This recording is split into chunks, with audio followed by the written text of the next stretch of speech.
बच्चों, आज हम पहले पढ़ाए गए टॉपिक जो हैं खितिन बाबू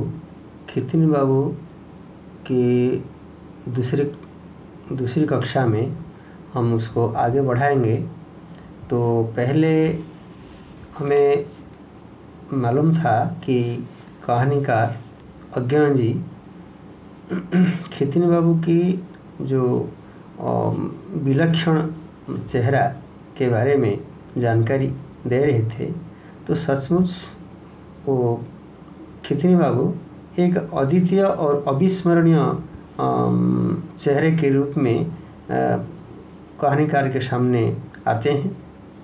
तो पहले तो मैंने बताया था कि अज्ञान जी कहते हैं कि मनुष्य अपने जीवन में यानी अनेक जीव जंतु, पेड़ पौधे इनके संपर्क में आता है।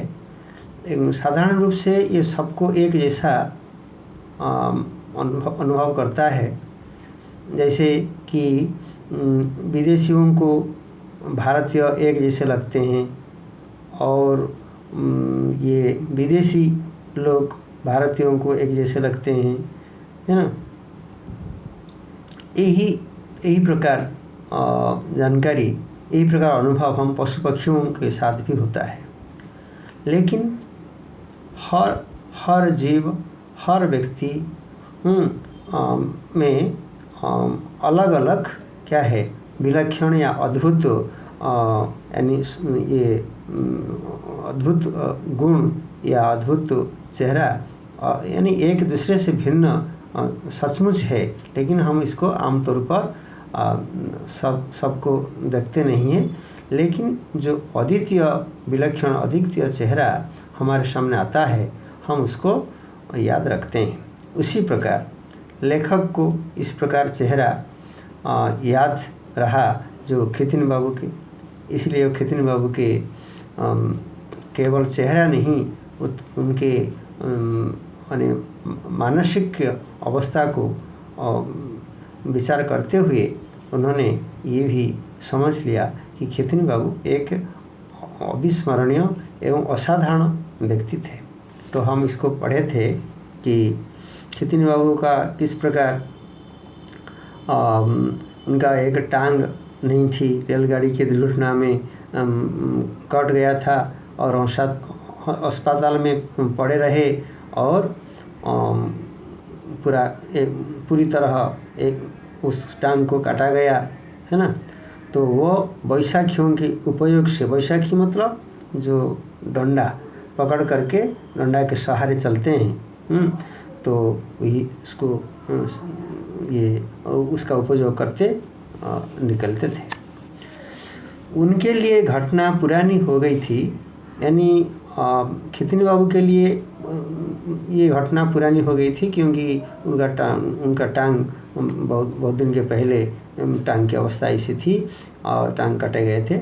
लेकिन बाद में क्या हुआ कि लेखक को ये सहानुभूति भी प्रकट करना चाहता था। लेखक बहुत दिन के बाद जब देखे उनकी टांग नहीं है, तो उनको सहानुभूति यानी उनको पूछना चाहिए था, हाँ ऐसा कैसे हुआ, आपका टांग कैसे कट गया, क्या परिस्थिति हुई, कैसा संकट आ गया।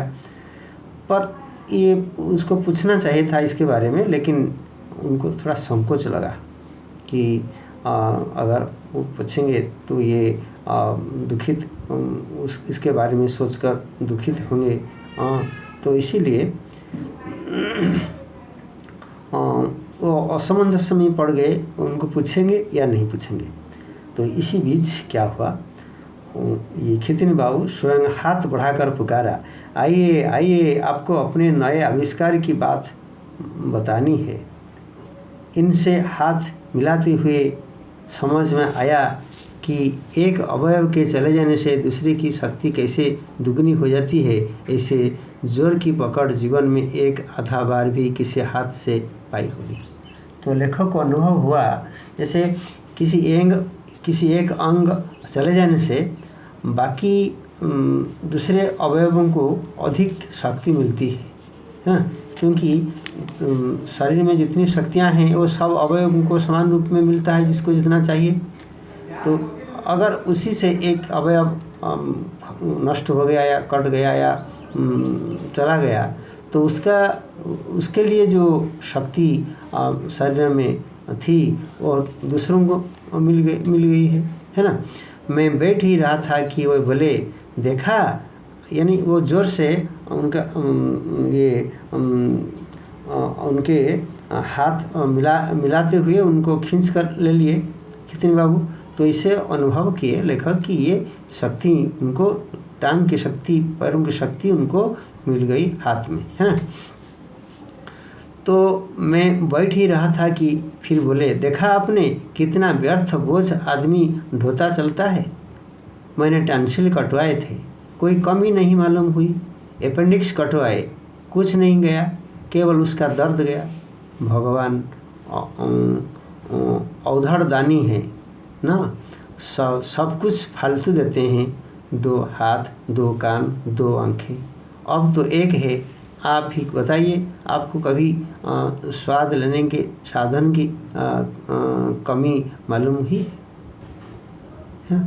तो ये खितनी बाबू ये कहना चाहते थे कि भगवान जो बहुत कुछ देते हैं, फालतू देते हैं, अधिक अवयव देने की क्या कारण है? क्योंकि उनका हाथ पैर कट गए लेकिन उनका वो सब कुछ करते हैं, अपना काम जो जिसे होना चाहिए वो होता है ना। तो ये क्यों भगवान, ये ईश्वर क्यों इतना अवयव देते हैं, अधिक ही फालतू देते हैं, है ना। मैं अवाक उन्हें देखता रहा, पर उनकी हंसी सच्ची हंसी थी और उनकी आंखों में जीवन का जो आनंद चमक रहा था उनमें कहीं अधूरेपन की पंगुता की छाई नहीं थी। तो ये लेखक ये सुनकर के अवाक हो गए, देखो ये इसे क्यों कह रहे हैं, यानी ये इनका अवयव कट जाने से भी इनका कोई अधूरा, कोई काम अधूरा नहीं रहता है, सब कुछ अपना काम करते रहते हैं। तो ये उन्होंने शरीर के अवयवों के बारे में अपनी एक अद्भुत थ्योरी उन्होंने बताई थी, वो ठीक याद नहीं है इसी दूसरे भेंट में और किसी बार, लेकिन थ्योरी मुझे याद है। उनका पूरा जीवन उनका प्रमाण रहा। यानी जब कभी लेखक अपने मित्र के घर में खितनी बाबू को देखते हैं, कभी ना कभी एक अवयव उनका गायब हो जाता है, तो इसका मतलब फिर भी उनके मन में जो मानसिक स्थिति ठीक रहती है, वो सबसे मिलते हैं, मिलनसार हैं और हंसमुख चेहरा भी है। हाँ, और कोई अवयव कट गया या गायब हो गया इसके लिए उनके मन में खेद भी नहीं है ना। तीसरी बार मैंने देखा, यानी लेखक ने देखा, तो वे दूसरी बाहों भी खो चुके थे। यानी एक बाह पहले कट गई थी, फिर दूसरी बाहों भी कट गई। तीसरी बार जब देखा लेखक ने अपने मित्र के घर में, मालूम हुआ कि रिक्शे से उतरते समय गिर गए थे, कोहनी टूट गई थी और फिर घाव दूषित हो गया, जिससे कोहनी से कुछ ऊपर बाँह काट दी गई। रिक्शे से गिर गए थे तो कोहनी दूषित हो गया, तो कोहनी को काट दिया गया। हाँ, फिर भी उन्हें मित्रों के यहाँ हुई, मगर उनकी बैठक में नहीं, उनके रसोई घर में। तो इस बार लेखक जो उनके साथ खितनी बाबू के साथ भेंट करते हैं, तो उनको पता चलता है कि तो उनके अवयव गायब हो जाने से भी उनके मन में दुख नहीं है और वो सब काम करते रहते हैं और सब और जाते रहते हैं। इस बार लेखक ने देखा कि ये खितनी बाबू लेखक ये उनके मित्र के घर में बैठे हैं, उनके रसोई घर में बैठे हैं। तो मित्र पत्नी भोजन बना रही थी। मित्र की पत्नी जो हैं वो भोजन बना रही थी और खितनी बाबू के एक मूढ़े पर बैठे हुए बताते जा रहे थे कि कौन व्यंजन कैसे बनेगा। तो ये खितनी बाबू एक अच्छे रसोइया भी थे, यानी उनको खाना पकाना बहुत अच्छी तरह मालूम था। इसीलिए वो लेखक के मित्र के घर में के रसोई घर में बैठे थे और वो बता रहे थे किस प्रकार व्यंजन कैसे बनाया जाएगा, तो ये मित्र पत्नी को बता रहे थे। तो वे खाने के शौकीन तो थे ही, खिलाने का शौक उन्हें और भी अधिक था। वो खुद अच्छे खाना खाते थे और दूसरों को भी खिलाते थे, है ना। पाक विद्या के आचार्य थे, तो खितिन बाबू पाक विद्या यानी रसोई कार्य में बहुत धुरंधर थे, प्रवीण थे। मेरे मित्र ने उनकी दावत की थी। दावत का उपलक्ष्य बताया नहीं गया था, लेकिन इस बार कई दिन तक उनकी स्थिति संकटापन्न रही थी। खितिंदा भी इस बात को समझ गए थे। तभी उन्होंने कहा, दावत रही और तुम्हारे यहीं है रही, पर दूंगा मैं और सब कुछ मैं ही बनाऊंगा। तो जब लेखक के मित्र दावत के बारे में बताए कि एक दावत के आयोजन उन्होंने किया है, तो ये खितिन बाबू को ये पता चला, एवं खितिन बाबू को ये भी पता था कि लेखक के मित्र जो हैं उनका आर्थिक स्थिति संकट में था, उनकी स्थिति संकटापन्न था। तो ये देख करके उन्होंने अपने आप कहने लगे कि दावत आपके यहीं रहेगी, लेकिन मैं दूंगा और सब कुछ मैं बनाऊंगा। और खुलासा यह किया था कि वे रसोई घर में बैठकर सब कुछ अपनी देखरेख में बनाएंगे मित्र के पत्नी, लेकिन इनके इनके नीति नियम, इनके परामर्श से, इनके निर्देश से सब बनाया जाएगा। मित्र ने यह बात सहर्ष मान ली थी। खितिन बाबू का उत्साह इतना था कि वहीं सबके लिए सहारा बन जाता था। इस प्रकार खितिन बाबू सबके सहारा करते थे। मैं भी एक बूढ़ा लेकर उसके पास बैठ गया। निमंत्रण मुझे भी बाहर की मिल चुका था। मैंने गृहपत्नी से पूछा, क्या बना रही हैं, है ना।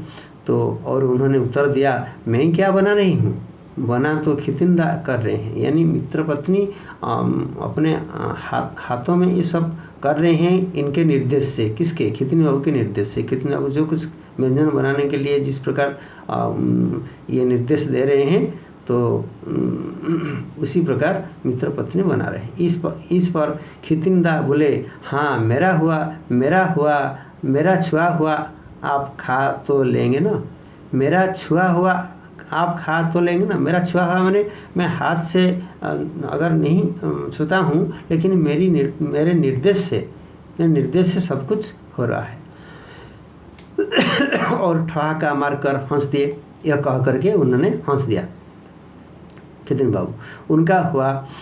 उनका छुआ हुआ जिनके दोनों हाथ नदारद है, जिनके दोनों हाथ नहीं है, लेकिन वो बोल रहे हैं कि मेरा छुआ हुआ आप खा तो लेंगे ना। इसका मतलब क्या? उनके परामर्श से, उनके निर्देश से, उनके तरीके से जो बनाया जा रहा है, उसी के लिए इसे कह रहे हैं।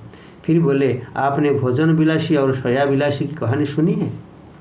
तो यह कह करके खितिन बाबू खितिन बाबू ने दो कहानियाँ सुनाई। एक कहानी क्या है, मैंने नहीं सुना थी, वे सुनाने लगे।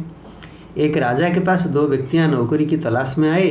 पूछने पर एक ने कहा, मैं भोजन विलासी हूँ। यानी राजा जो भोजन करेंगे उसे पहले चक्कर में बताऊंगा कि भोजन राजा के लिए योग्य है या नहीं।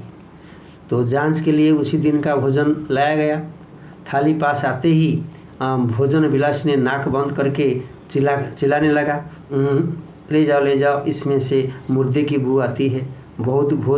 बहुत खोज करने पर मालूम हुआ जिस खेत के धान से राजा के लिए चावल आए हैं उसके किनारे के पेड़ में एक मरा हुआ पक्षी टंगा था। भोजन विलासी को नौकरी मिल गई। तो ये बताने लगा, भोजन विलासी को अच्छा नहीं लगा। वो बोला कि ये खाने में मुर्दे की बू आती है। तो ये सब लोगों के समझ में नहीं आ पाया, राजा के लोगों में। उन्होंने इसकी छानबीन करने लगे। तो अंत में देखा गया ये चावल जिस खेत से ये चावल आया है, जिस खेत से धान से ये चावल निकाला है, उसी खेत के पास एक पेड़ पर एक मरा हुआ पक्षी टंगा हुआ था। उसकी बदबू इस धान में खेत में रही है, तो इसलिए ये बदबू चावल से आ रही है। तो लोग आश्चर्यचकित हो गया, ऐसा भी है। तो इसीलिए ये बहुत अच्छा समझे राजा कि हाँ ये सही आदमी है, सही बात बता रहे हैं, तो इसीलिए उनको नौकरी मिल गई। शय्याविलासी ने बताया कि वह राजा के बिछोने की परीक्षा करना। उसे शयन कक्ष में ले जाया गया।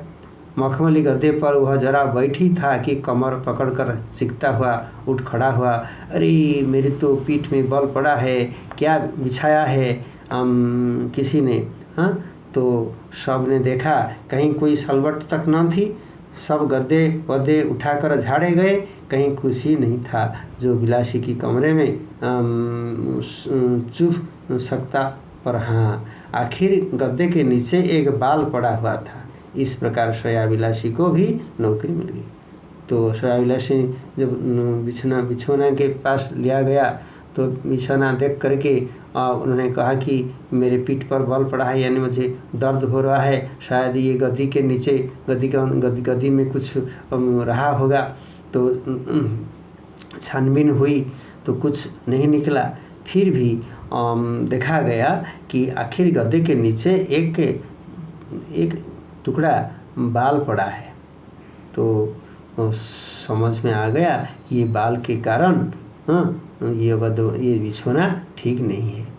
तो ये उस आदमी को अच्छा आदमी व सही आदमी मान लिया गया और राजा ने उनको नौकरी दी। तो ये दोनों कहानी सुनाकर खितिन बाबू बोले वह भी क्या ज़माने थे, उस ज़माने में ऐसा ही हो रहा था, ऐसे भी आदमी थे। मित्र पत्नी ने कहा आप उन दिनों होते तो क्या बात होती ना। तो मित्र की पत्नी बोले कि आप अगर उस दिन में उस समय में होते तो आप क्या करते, बात कैसी होती। खितिन बाबू ने कहा और नहीं तो क्या, अगर मैं होता ना 2 नौकरी मुझे ही मिल जाती। मित्र पत्नी ने मेरी ओर उन्मुख होकर कहा खितिन बाबू गाते भी बहुत सुंदर हैं। तो लेखक की ओर देखती हुई मित्र पत्नी ने कहा ये खितिन बाबू अच्छा गाना भी गाते हैं। तो खितिन बाबू मेरे फिर हंसे, बोले हाँ संगीत विलासी की नौकरी भी मैं ही कर लेता, और ये भोजन विलासी, शय्याविलासी और संगीत यानी संगीतज्ञ भी मैं बन जाता, है ना। ये तीनों नौकरी मुझे भी मिल जाती, संगीत विलासी भी मैं बन जाता। 4 बजे भोजन तैयार हुआ। हम 8-10 आदमियों ने खाया। तो मेरे लिए स्मरणीय स्वादों में भोजन का स्वाद प्रधान नहीं है, फिर भी उस भोजन की याद अभी बनी रही। तो जो भोज बनाया गया था, भोज में 8-10 आदमी थे, सब मिलकर खाने लगे। तो लेखक को भोजन के बारे में अधिक के स्वाद और भोजन का स्वाद अधिक प्रधान नहीं था। अधिक प्रधान था क्या कि वो भोजन के बारे में उनको ये स्मरण रहा, याद रहा, और खितिन बाबू के व्यक्तित्व के बारे में। तब लगाकर 2-4 दिन उनसे भेंट होती रही। फिर लगातार 2-4 दिन ये लोगों खितिन बाबू के साथ लेखक की भेंट हुई। पर उसके बाद मैंने खितिन बाबू को एक बार और देखा, एक लंबी अवधि, फिर कुछ दिनों के बाद छोड़कर बहुत दिनों के बाद फिर एक बार मेरे साथ उनकी मुलाकात हुई। और अब की बार उनकी दूसरी टांग भी मूल से गायब थी। पहले एक टांग चली गई थी, तो फिर इस बार बहुत दिन के बाद जब उनके साथ भेंट हुई, देखे कि इस बार उनके दूसरी टांग भी नहीं है, मूल से गायब है। दोनों हाथ नहीं, दोनों टांगें नहीं, एक आँख नहीं, टॉन्सिल नहीं, अपेंडिक्स नहीं, इस जैसा वे स्वयं कहते रूंगे में चढ़ा दी जा सकती है, यानी जो खरीदार के अतिरिक्त सामान को दिया जाता है, यानी ऐसे मुफ्त में किसी को स्वयं कहते रूंगे में चढ़ा दी जा सकती है, यानी इसे फेंक दिया जा सकता है इस आदमी को जिसके 2 हाथ नहीं है, 2 पैर नहीं है, टांग नहीं है, आँख नहीं है, और क्या कर सकता है ना। उसका कोई मूल्य नहीं है समाज में। लेकिन केवल एक स्थाणु बैठक में गद्देदार मूढ़े पर बैठा था। कौन? खेतिन बाबू। घर तक वे एक विशेष पहिएदार कुर्सी में लाए गए थे, है ना। तो लेखक के मित्र के घर में उनको लाया गया था। कैसे लाया गया था? उनका तो हाथ पैर कुछ आँख नहीं था, नहीं, उनके एक विशेष पहिएदार कुर्सी में उनको बैठा करके लिया गया था। लेकिन वह कुर्सी कमरे में ले जाने में उन्हें आपत्ति थी, क्योंकि बाहर से वो कुर्सी के पहिए घूम करके आती है, क्योंकि वह अपाहिजों की कुर्सी है। अपाहिजों कुर्सी से उठाकर उन्हें भीतर ला बैठाया गया था और यहाँ के सहज भाव से बैठे थे, मानो किसी स्वप्नाविष्ट चतुर मूर्तिकार ने पत्थर मस्तक और कंधे तो पूरे गढ़ दिए गए हों, बाकी स्तंभ अछूता छोड़ दिया हो। तो इसे उनको मित्र के पत्नी के लेखक के मित्र के घर में उनको लाया गया था एवं बैठाया गया था। जैसे पता चला कोई मूर्तिकार एक पत्थर का मूर्ति बना दिया है जिसमें मस्तक वगैरह है, लेकिन आँख नहीं है, हाथ पैर नहीं है। जैसे इसे लगा तो मैं जाकर चुपके से एक तरफ बैठ गया। वे कुछ बात कर रहे थे खेतिन बाबू। उन्हें देखते हुए मुझे बचपन में आत्मा के संबंध में की गई पहली बहसें याद आ गई। आत्मा है तो सारे शरीर में व्याप्त है या किसी एक अंग में रहती है। अगर सारे शरीर में तो अंग कट जाने पर क्या आत्मा भी इतनी भी कट जाती है? अगर एक अंग में तो अंग कट जाने पर क्या होता है? अपनी थ्योरी याद आ गई जिसमें इस पहली को हल कर दिया गया था कि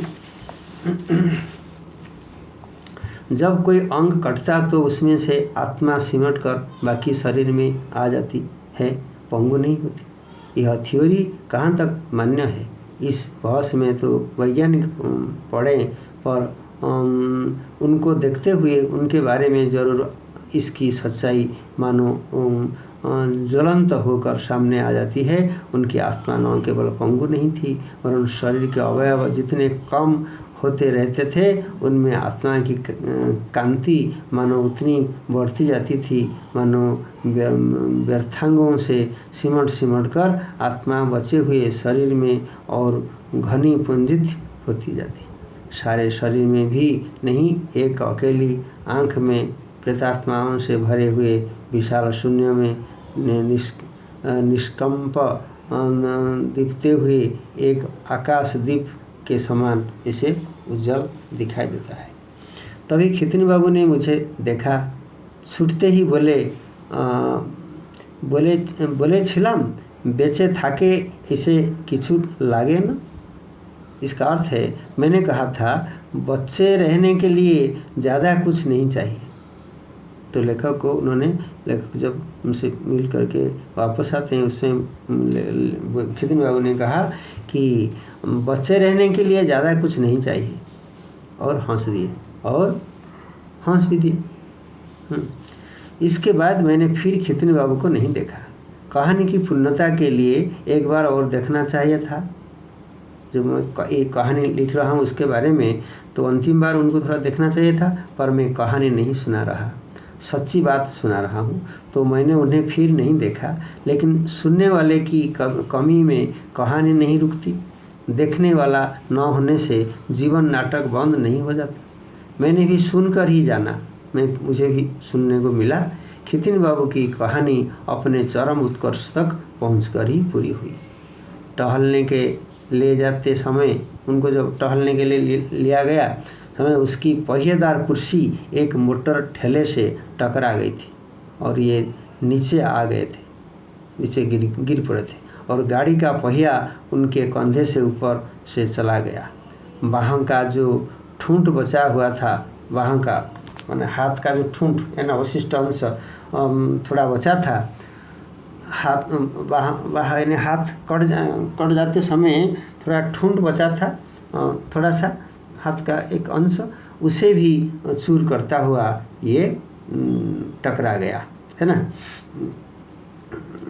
वे अस्पताल में ले जाए गए, बाह अलग की गई और कंधे ही पट्टी हुई, कंधे में पट्टी लगाया गया, ऑपरेशन कर दिया गया और बाहों को निकाल दिया गया।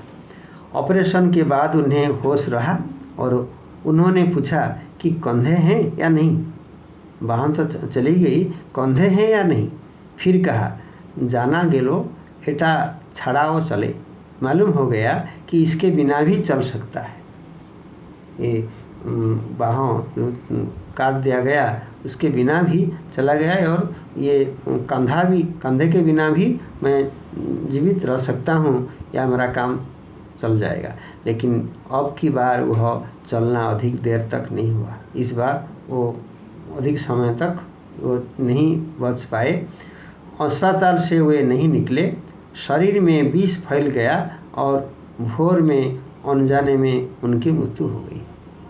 तो जो बार बार उनका अवयव कट जाने के कारण, ऑपरेशन हो जाने के कारण उनके शरीर में यानी औषधि की मात्रा अधिक हो गई और ये इस बार ये अस्पताल में उनका ऑपरेशन होता गया और इस बार क्या हुआ कि शरीर में विष फैल गया।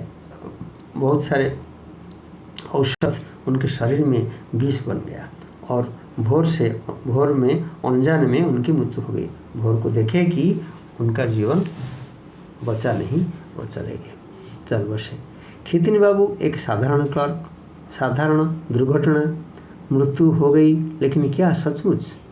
जब भी उन्हें देख सकता हूँ कभी लगता है कि जिसे देखता हूँ वह केवल अंग ही नहीं है, मानो अशरीर ही है।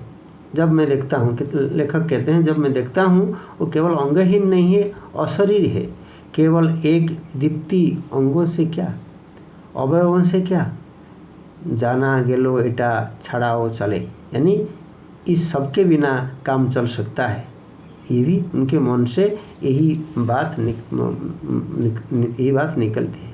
केवल दीप्ति, केवल संकल्प शक्ति, केवल दीप्ति और केवल संकल्प शक्ति यानी इच्छा शक्ति उनकी। रोटी, कपड़ा, आसरा हम चिल्लाते हैं, है ना।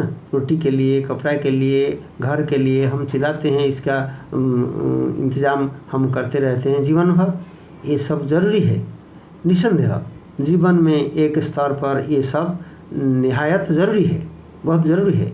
लेकिन मानव जीवन की मौलिक प्रतिज्ञा ये नहीं। मानव जीवन की जो मौलिक प्रतिज्ञा, मानव को आगे बढ़ने के लिए जो प्रतिज्ञा करना है,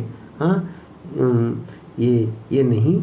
वह है केवल मानव का अदम्य अटूट संकल्प, मनुष्य का अदम्य यानी प्रबल यानी प्रचंड एवं अटूट संकल्प यानी प्रतिज्ञा।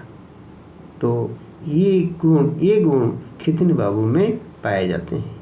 तो ये गुण के लिए खितनी बाबू अमर बन गए और सबके प्रशंसा के पात्र बन गए, है ना।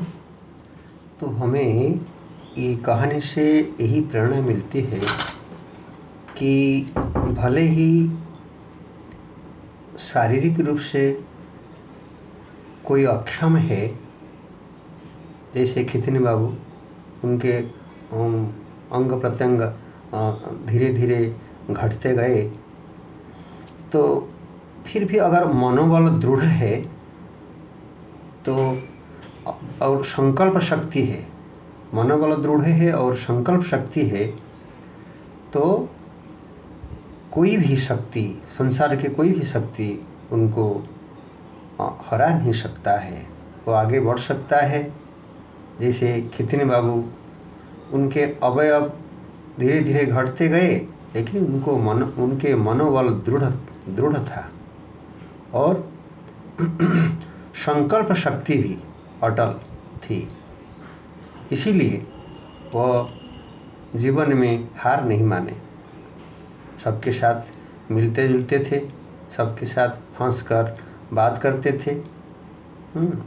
और अवयव कम होते गए फिर भी वह उसको दूसरे अर्थ में लेते थे कि ईश्वर हमको फालतू देते हैं, इतना ये 2 आँख, 2 टांग, 2 हाथ की ज़रूरत नहीं है, ऐसे अनुभव करते थे। इसीलिए इस कहानी से यही प्रेरणा मिलती है कि हमें हमेशा अटूट संकल्प शक्ति, अटूट संकल्प एवं अदम्य संकल्प रखकर आगे बढ़ना चाहिए और हमारे मनोबल को दृढ़ करना चाहिए। इसके द्वारा हम किसी भी कार्य में पराजय नहीं कर सकते, पराजय या हार नहीं मान सकते, हमें सफलता ज़रूर मिलेगी, है ना। तो ये कहानी इस प्रकार प्रेरणा देती है, क्योंकि ये मनुष्य की मौलिक प्रतिज्ञा है और ये प्रतिज्ञा को रखनी चाहिए। और ये अटूट संकल्प भी है मनुष्य का कि जिसके पास अटूट संकल्प नहीं है, अदम्य संकल्प नहीं है, वो जीवन में कुछ नहीं कर सकता। तो जीवन में कुछ करने के लिए, जीवन में सफलता प्राप्त करने के लिए हमेशा अपने मनोबल को दृढ़ करना चाहिए और अदम्य और अटूट संकल्प रख करके आगे बढ़ना चाहिए, है ना। तो ये कहानी इनसे ख़त्म होती है। धन्यवाद। तो इसके कुछ प्रश्न हम देंगे, पहले से जो पढ़ाए गए हैं उसका भी कुछ प्रश्न देंगे, इस प्रश्नों का अभ्यास तुमको करना है।